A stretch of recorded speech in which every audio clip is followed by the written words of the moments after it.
Hello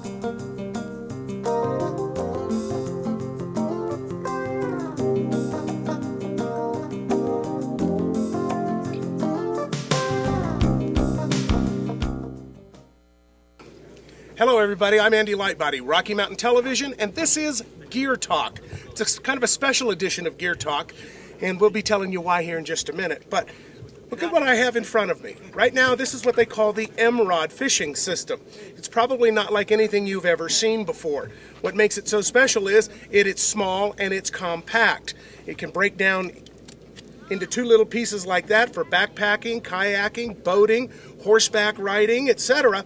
And the beauty of it is it catches fish. Now, Rocky Mountain Television's crew has fished these little Emmrods, which come in a variety of different styles, by the way, all the way across the country. We've caught perch, we've caught sunfish, we've caught catfish, brown trout, rainbows, kokanee, mackinaws. I mean, we've had a blast with it. In fact, one of our people actually caught one of the biggest bass that I've seen taken out of a small pond in a long time. What makes it so unique is this one is set up as a heavy-duty rod. I'm told that they're catching some pretty good-sized saltwater fish off the Pacific coast with this because of the fact that you've got two different sets of eyelets here. One is the actual spine to the rod. The other one helps you feel that the fish is on and helps with the fight. There's handles that are come in a variety of different patterns as well. This one is set up here for a Shakespeare close-faced spinning reel. But you can actually put them on with a regular spinning reel. You can use a bait casting reel. And what makes them so unique is they're lightweight. You don't have to use the great big rods to get into a good spot where the fish are. And I think that's where I'm going to bring in now Dave Curtis. Dave is our head videographer here for Rocky Mountain Television. And Dave, you got a kind of an interesting story. You also got one in your back pocket. I do. Yeah, you do. Bring it out and show us, everybody. This one came with a Shakespeare reel, but we really like the one that comes in from Zebco. This is the that little 33 that's been around for a long time, but as you can see, not much difference in terms of size and weight, other than this one's designed for bigger and heavier fish. Dave, you had an interesting story. When you first took the Emmrod out, what did you think of it? And tell us a little bit about what transpired. I didn't really believe in it. I thought, I got out there and I went to cast it, thought it was going to fly out of my hand. And I thought, this thing's awkward, it doesn't cast right. But I was wrong. As soon as I cast it about 5 minutes, I got the hang of it. And it was like throwing a dart.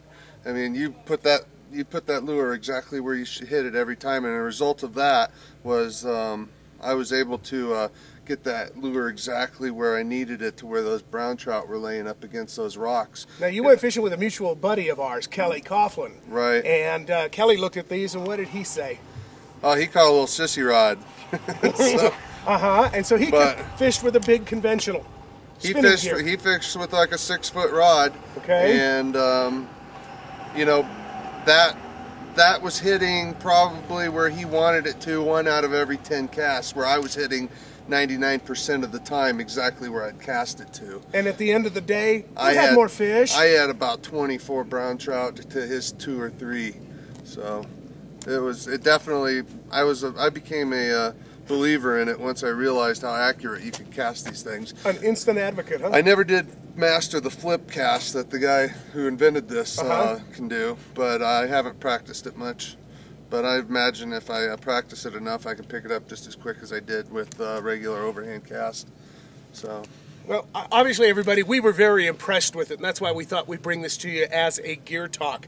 If you'd like more information, first off, when you get online, their website is Emmrod, EMMROD.com. And if you end up ordering one, tell them that Rocky Mountain Television and Gear Talk brought it to you. Like I said, we've been impressed. The only thing we haven't done yet is really go after some of the big ones. Maybe we'll do that later in the season. For Rocky Mountain Television, Gear Talk, Dave Curtis, Andy Lightbody. Thanks for joining us. Emmrod. Best little fishing pole there is.